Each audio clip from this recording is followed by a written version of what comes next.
En este octavo capítulo con el Mito González repasaremos todo lo que nos dejó la actividad boxística el 19 de junio y comenzaremos a delinear los dos combates que animarán el fin de semana del 26 de junio.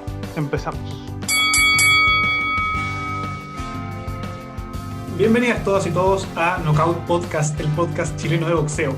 Los saludo desde la esquina neutral, Diego el Ruso Aravena, y tengo el agrado de presentarles a Jaime el Mito González. Jaime, ¿cómo estás? Muy bien, esperando este nuevo capítulo. Tenemos equipo disminuido, pero vamos a sacarlo adelante como siempre. Es verdad, estamos solo Jaime y yo en este programa y tenemos mucha actividad que repasar. Fue un fin de semana verdaderamente maratónico en cuanto a los combates y vamos a comenzar de inmediato con la campana inicial, la sección de actualidad de Knockout Podcast, con una velada que se desarrolló en El Paso y que tuvo como pelea principal la de Jaime Munguía, el invicto mexicano, con Kamil Ceremeta, un polaco que venía de caer derrotado con Gennady Golovkin y que tuvo esta oportunidad ante la lesión de su compatriota Zuleki, que era el rival original de Munguía.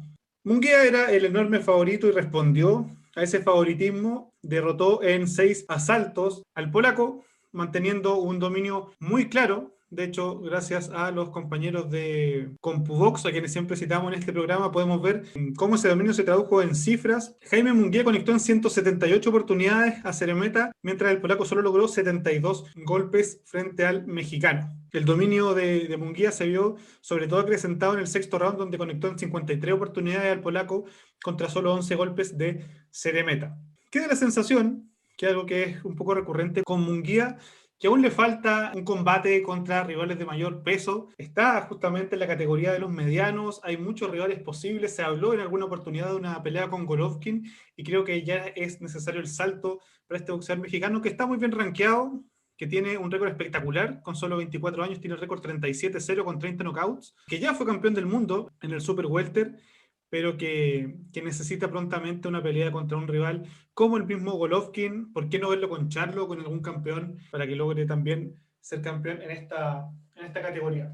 Vimos también, Mito, y te voy a pedir tu opinión sobre este combate, la verdadera batalla que se dio entre Charlo y Juan Macías Montiel, el mexicano que llegaba como comparsa, que se esperaba que fuera noqueado en menos de 3 asaltos y que sin embargo lentamente se fue convenciendo de que podía dar pelea y si bien nunca estuvo cerca en las tarjetas de los jueces, fue capaz de aguantarle los 12 asaltos a Charlo. ¿Qué te pareció ese combate?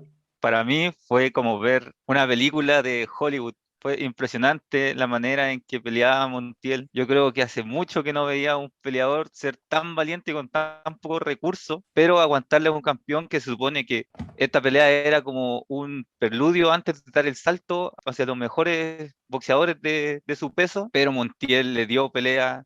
Te repito que parecía una película de Hollywood. Yo veía a un, no sé, un Rocky recibía, se iba a la esquina, le daban, bajaba los brazos, le seguían dando, le decía, dame más, dame más. Era impresionante, más encima, en la mayoría de los asaltos se veía como que era imposible que tocara a Yermel, pero después de escuchar la esquina como en 2 minutos de descanso en distintos rounds, se veía como que esa era la estrategia que tenía, de aguantar los primeros 6 rounds, que te golpeara todo lo que quisiera y si tú no te caí, vaya a poder sacar algo bueno en la pelea y al final se llevó 2 o 3 rounds en la última parte de la pelea y de hecho con ganchos casi bota a Yermel, que hubiera sido impresionante, hubiera sido totalmente hollywoodense, pero no lo alcanzó, se quedó corto. Yo creo que en un round más podía haber sido más parejo y yo creo que hubiera hecho la hazaña. Yo también creo, o sea, la diferencia entre Montiel y Charlo es abismante. De hecho, hasta por lo menos el sexto round, parecía imposible que Montiel pudiese aguantar hasta el final contra Charlo. De hecho, las cifras de CompuBox son bien ilustrativas de eso. En el tercer round, Charlo conectó el doble que Montiel. En el cuarto también, 20-12. En el quinto fue 21-3. En el sexto fue 36-11, la diferencia a favor de Charlo. Y esa diferencia se mantuvo hasta más o menos el noveno round, cuando ya se empezó a cortar esa brecha, sobre todo porque Charlo empezó a cansarse. Montiel, como bien decía el Mito, en un momento conectó a Charlo, lo hizo tambalear, pero sin embargo, Charlo cuando empezaba a boxear, sobre todo escondiéndose detrás del jab, marcaba diferencias muy notables, ¿no? Y más allá de que Montiel pareció disfrutar la pelea en algunos momentos, aunque la sufrió también, sobre todo en el sexto asalto cuando estuvo a punto de caer, fue capaz de sortear, estuvo en aguas profundas y salió a flote, y de hecho tuvo en su momento alguna pequeña ventana de oportunidad frente a un Charlo que se vio superior, pero que como bien decía el mito, no pegó ese salto que uno esperaba, sobre todo cuando estaba hablando de pelear con Golovkin o de desafiar al mismísimo Canelo Álvarez. De hecho, eso es lo que decían que era como que estaba buscando desde antes de esta pelea como opción para pelear contra el Canelo, pero si a este boxeador que parecía un saco de boxeo, no lo pudiste bajar, no lo noqueaste. Canelo, que tiene mucha más cintura y mucho más recursos, yo creo que se lo come vivo en 5 rounds, dependiendo de cuándo empiece a apretar. Porque como sabemos, Canelo siempre empieza lento, con 2, 3 rounds de reconocimiento y después, cuando mete un cambio más, se nota demasiado. Yo creo que aún le falta a Charlo para poder pelear con Canelo. Sí, creo que quedó la misma sensación y fue una pelea bastante entretenida, ¿no? Sobre todo uno como espectador neutral, ver este tipo de manifestaciones de Montiel, donde puso como el espectáculo y la deportividad por delante, ¿no? O sea, en algún momento se podría haber dejado caer y estaba bien también, en el sexto sobre todo, que sufrió mucho castigo, pero fue capaz de disfrutar, como tú decías, le hacía gestos a Charlo, lo invitaba, lo provocaba, empezaba a cortar distancia, iba siempre para adelante y eso se agradece y como decía, le abre las puertas también a una segunda mitad de su carrera que puede ser interesante porque, bueno, fue capaz de aguantar a un campeón invicto y que es campeón hace mucho tiempo en la categoría. Y a propósito de campeones, quería introducir la pelea de tu regalón. Por fin pudimos ver, aunque fuera por poco tiempo, a Naoya, el monstruo, Inoue, quien tuvo una breve pero muy maciza presentación frente a Michael Dasmarinas. ¿Qué te pareció ese combate? Debería decir lo que he dicho todos los capítulos que sale Inoue en nuestro podcast, que está bien apodado como el monstruo.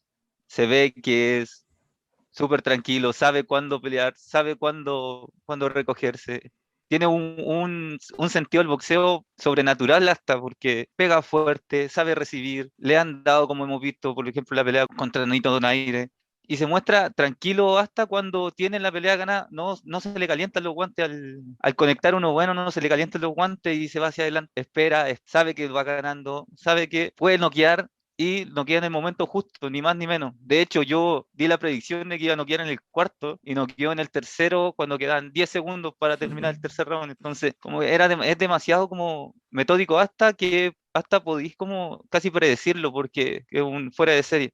Sí, tres cosas a propósito de la pelea. La primera es que la diferencia de golpe frente a Marina conectó 38 veces al filipino. El filipino solamente conectó en 12 ocasiones al monstruo, que eso ya manifiesta como la enorme distancia que había entre los dos. Lo segundo es que, como bien decías tú, es muy metódico en la destrucción de sus rivales, ¿no? Tiene algo parecido un poco al mejor Golovkin, ese verdadero monstruo también de la división de los medianos en ese caso, 2012 más o menos en adelante, cuando hacía lo mismo de forma muy metódica, iba destruyendo a su oponente. Uno sabía que en la segunda mitad de la pelea lo más probable es que cayeran, ¿no? Y aquí uno siente lo mismo con Naoya, quien es capaz de forma muy tranquila, muy constante, ir destruyendo lentamente, en este caso a un Das Marinas que llegó y empezó la pelea con mucha movilidad hasta que el japonés lo logró conectar la primera vez y con eso cambió totalmente el curso de la pelea.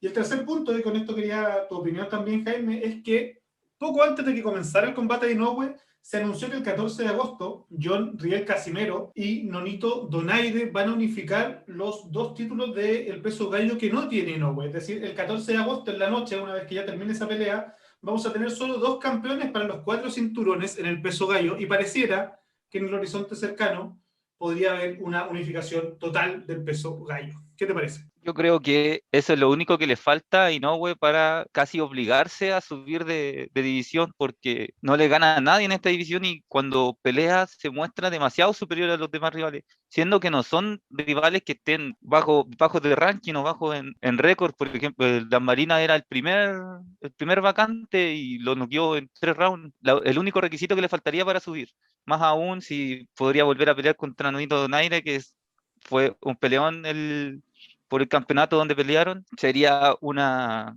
prueba interesante y muy divertida de ver para bueno, todos los boxeadores que vemos esa división con gran cariño.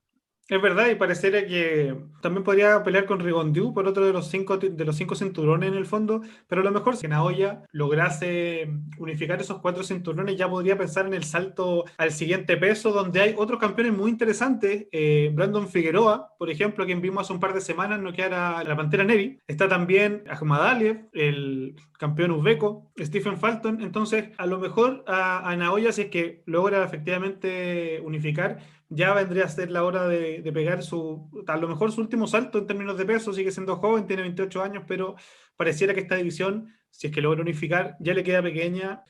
Y a propósito de los uzbecos, en el siguiente combate que vamos a revisar fue el coestelar junto a el combate de Munguía que decíamos al principio, y era una prueba de fuego para un miembro de la generación dorada del boxeo uzbeco. Estoy hablando de Bektemir Devuli Melikuziev, quien tenía un combate donde era favorito frente a Gabriel Rosado. Famoso Gabe Rosado, que ha peleado contra muchos de los mejores en los medianos, que hace no tanto tiempo subió ya al super mediano. Venía de una derrota contra Danny Jacobs, donde Rosado pareció recuperar su mejor forma. De hecho, uno puede ver en lo estrecho de las tarjetas que Jacobs ganó apenas, si es que no lo aventajó Rosado, sobre todo por el final de la pelea.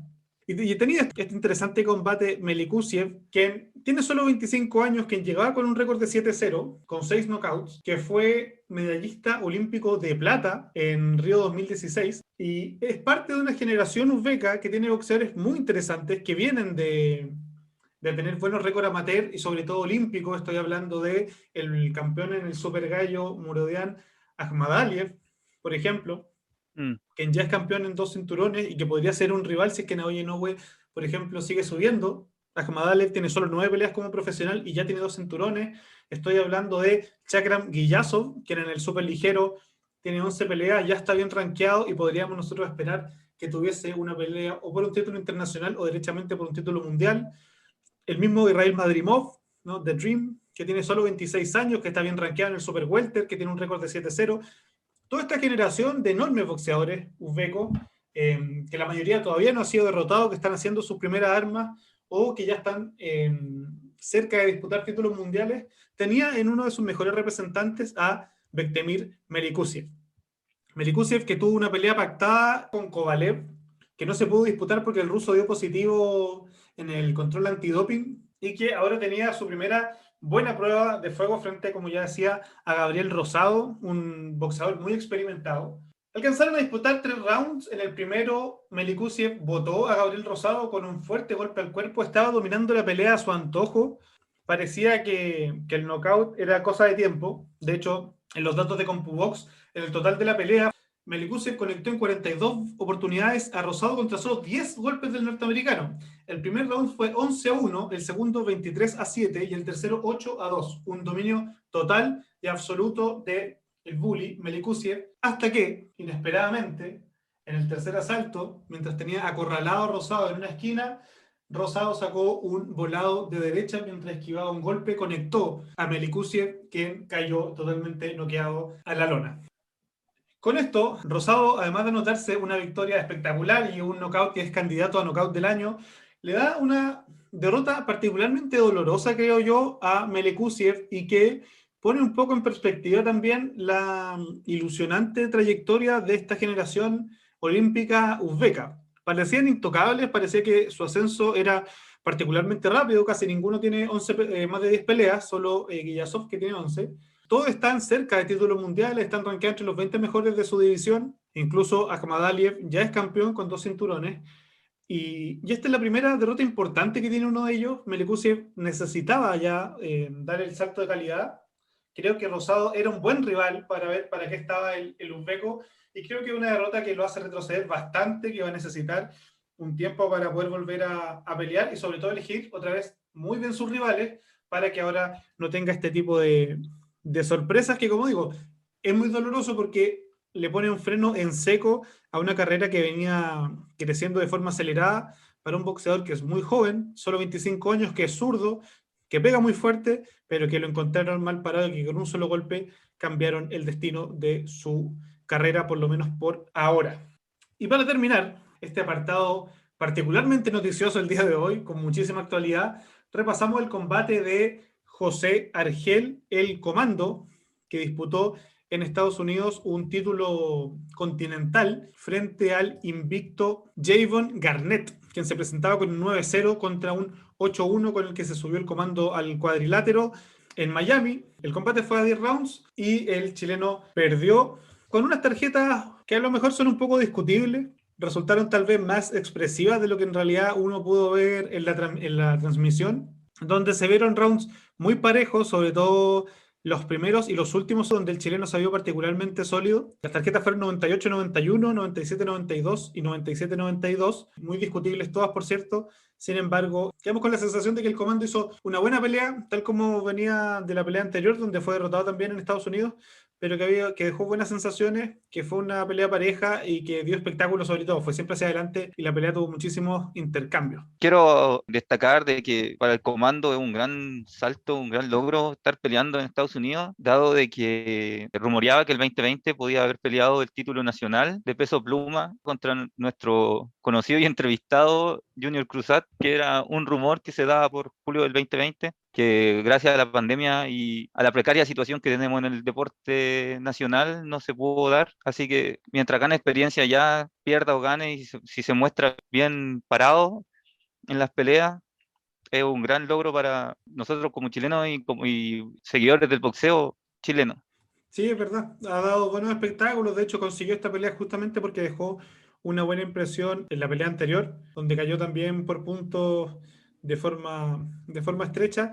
Y es de esperar que el comando tenga una tercera oportunidad en el extranjero, que logre también volver a Chile a tener buenas peleas. Cayó contra Otar Eranusian, que venía invicto, y con Javon Garnett, que también venía invicto, ambas peleas desarrolladas en Estados Unidos. Con esto damos por cerrada la primera parte del programa, agradeciendo que la pelea que estaba pactada entre George Kambosos y Teofimo López, por 3 de los títulos ligeros que tiene Teofimo, se haya suspendido, porque si no hubiéramos tenido una sección aún más larga respecto a la actualidad, que fue un vendaval de boxeo verdaderamente esta semana, y con muchas expectativas para lo que viene después. Porque, como vamos a repasar en la campana final, se vienen también 2 combates muy interesantes el fin de semana del 26 de junio. En la campana final empezamos a degustar ya los combates que van a venir el próximo fin de semana, y el sábado tenemos 2 combates, uno por el título, de hecho una unificación en los superligeros, y otro combate que, si bien no es por el título, es con 2 rivales con mucha historia y que va a ser un combate muy entretenido también. Empezamos con Gervonta Davis, quien va a enfrentar a Mario Barrios en un combate de unificación en el peso superligero. Jaime, ¿qué esperas de este combate? Viendo los dos rivales, sus récords, su forma de pelear y su número de knockouts, este combate va a ser una batalla campal, donde va a terminar con alguno de los dos besando la lona hasta los 10 segundos. No puedo pensar cómo uno de los dos va a llegar hasta los 12 rounds que tienen pactados. Es verdad, yo tengo expectativas muy similares. Creo que va a ser un buen apronte para Gervonta Davis, que en su última pelea tuvo ese knockout espectacular frente a Leo Santa Cruz, cuando en el sexto asalto Santa Cruz lo conecta, está en un rincón, y Tank Davis lo conecta con un upper que lo deja sin ningún tipo de reacción, que va a tener una prueba interesante en este afán de unificar los títulos superligeros frente a un Mario Barrios que creo que va a tener la pelea más importante de su carrera este 26 de junio, cuando enfrente a un enorme, iba a decir prospecto, pero en realidad es una realidad ya, Gervonta Davis. Ambos son muy jóvenes, 26 años. Mario Barrios es derecho, le dicen el Azteca, es norteamericano, y Gervonta Davis también norteamericano, es zurdo, eso sí, de 26 años, y tiene la particularidad de tener un récord impresionante en términos de knockouts. Tiene 23 knockouts en 24 victorias, ¿no? Todos sus combates han sido victorias, y una tasa de un 96% de knockouts en sus combates. Así que, tal como decía el mito, unas altas expectativas por ese combate, sobre todo porque la probabilidad de knockout es enorme. Mario Barrios también tiene un récord que no deja de ser, que no es malo en términos de porcentaje de knockout. El 66% de sus combates terminan por esa vía. También tiene récord invicto de 26-0 frente al 24-0, como comentábamos, de Gervonta. Y también, además de ese buen combate, vamos a poder ver a uno de los mejores libra por libra, que al menos hasta el año pasado estaba entre los mejores 3 de todos los rankings, y hablamos del ucraniano Vasil Lomachenko, quien vuelve a los rings después de su derrota frente a Teofimo López por puntos, que fue, creo yo, una sorpresa muy grande para todo el mundo del boxeo. Basil Lomachenko iba a unificar todos los cinturones de la categoría del ligero y no lo consiguió porque Teofimo se interpuso en el camino. ¿Contra quién va a pelear? Con Masayoshi Nakatani, y el Mito González nos viene a contar quién es Masayoshi Nakatani. Masayoshi Nakatani tiene la particularidad de que en el peso donde va se ve demasiado grande comparado con los otros boxeadores. Él mide 1,82 m y sus brazos dan un alcance de 1,82 también. Se ve como un fideo en el ring, pero eso no implica que no sepa boxear. De hecho, tiene un récord de 19-1 con 13 knockouts. La única pelea que ha perdido fue justamente con el mismo que derrotó a Vasil Lomachenko, Teófilo López, pero yo creo que en lo anímico puede estar un poco mejor porque él ya tuvo una pelea antes de la derrota contra Teófimo contra Félix Bermejo, en la cual se vio muy complicado. De hecho, tocó la lona y en el noveno round logró dar la vuelta y noquear a Félix Bermejo. En el único, por así decir, error que tuvo Félix en la pelea fue a lanzar un golpe demasiado abierto y lo leyó Nakatani y pum, con su alcance le dio antes que le dieran a él y al suelo. Yo creo que va a ser una pelea muy entretenida. Lo que le doy sí a Lomachenko en esta pelea como para darle puntos a favor son, uno, la posición zurda que a muchos boxeadores les molesta, te cambia el estilo, te cambia el timing, la forma de lanzar tus golpes se cambia, y que las piernas de Lomachenko yo creo que son mucho más veloces que las y el estilo de Lomachenko es mucho más veloz que el estilo Nakatani. Yo creo que esas son las cosas más importantes que tiene Lomachenko a su favor. Y como dije anteriormente, Nakatani tiene su alcance de brazo, su alcance de cuerpo. Yo creo que Loma tiene que golpear el cuerpo. Yo creo que no va a alcanzar a tocar la cabeza a menos que le pegue una contra o lo pille muy mal parado a Nakatani. Sí, de hecho la diferencia de altura es bien importante. Lomachenko mide 1,70 y Nakatani mide 1,82, ¿no? 12 centímetros de diferencia que puede ser bien importante. Importante también, justo para profundizar lo que decía Jaime, esa pelea con Félix Verdejo, que fue bien llamativa. Nakatani fue a la lona en el round 1 y en el round 4. Parecía que Verdejo tenía la pelea en el bolsillo, de hecho iba ganando con cierta claridad en las tres tarjetas. Sin embargo, en el noveno round, como bien decía el mito, Nakatani lo conecta, Verdejo va al suelo, se levanta, lo vuelve a botar y de ahí ya no volvió a levantarse. Fue el knockout técnico de Nakatani. Entonces, es un rival peligroso, muy duro, y va a ser un rival que va a poner en problemas. Es un rival experimentado, derecho, tiene 32 años, y Lomachenko, de 33, uno de los mejores boxeadores de la última década, sin duda, dejó dudas justamente frente a Teófimo. Entró demasiado calmo y cuando empezó a acelerar ya le fue imposible remontar el combate. Y ahora tiene esta pelea con Nakatani en la cual tiene como que volver a demostrar, a caminar el camino que se le enredó completamente, todos los pasos que retrocedió en ese combate contra Teófimo. Un Lomachenko que bien vale la pena preguntarse si es que volverá a su plenitud boxística.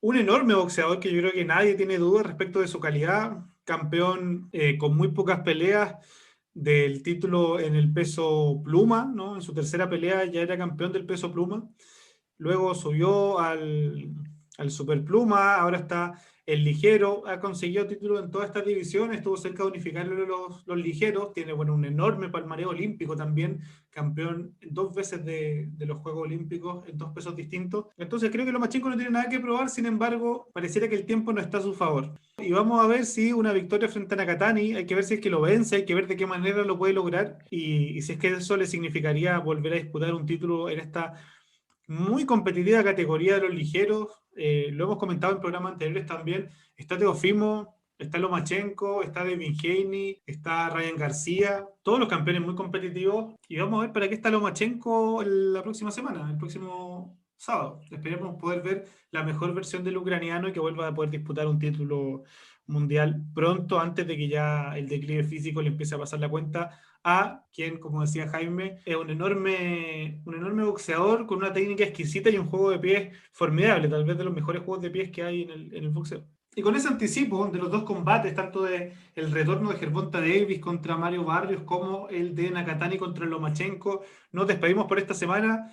No olviden revisar el contenido que estamos subiendo constantemente a nuestra página web, una cuenta Wix que se llama Knockout Podcast. Nos pueden seguir en Twitter, en Instagram, como Knockout Podcast. Ahí vamos a estar subiendo justamente los textos que estamos escribiendo.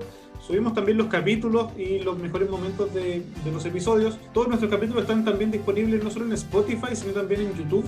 Bueno, agradecer a todos los que nos escuchan semana a semana. Ahora estamos más activos en redes sociales. Que darle agradecimiento a toda la gente que nos comparte nuestras publicaciones, que nos han hecho llegar a más de 100 seguidores. Y esperar a la otra semana para ver la resolución de estas peleas que vienen bastante entretenidas. Es verdad, muchas expectativas. Tuvimos un fin de semana espectacular de boxeo. Se viene otro muy interesante y esperamos pronto poder ir viendo otros combates. En el horizonte ya está Teofimo López, en el horizonte está la unificación de Casimero con Donaire, en el horizonte está también Fury contra Wilder, así que tenemos muchos combates interesantes que se vienen pronto en junio, julio y agosto, cargadísimos de boxeo. Nos vemos la otra semana y que estén todos muy bien. Chao, chao.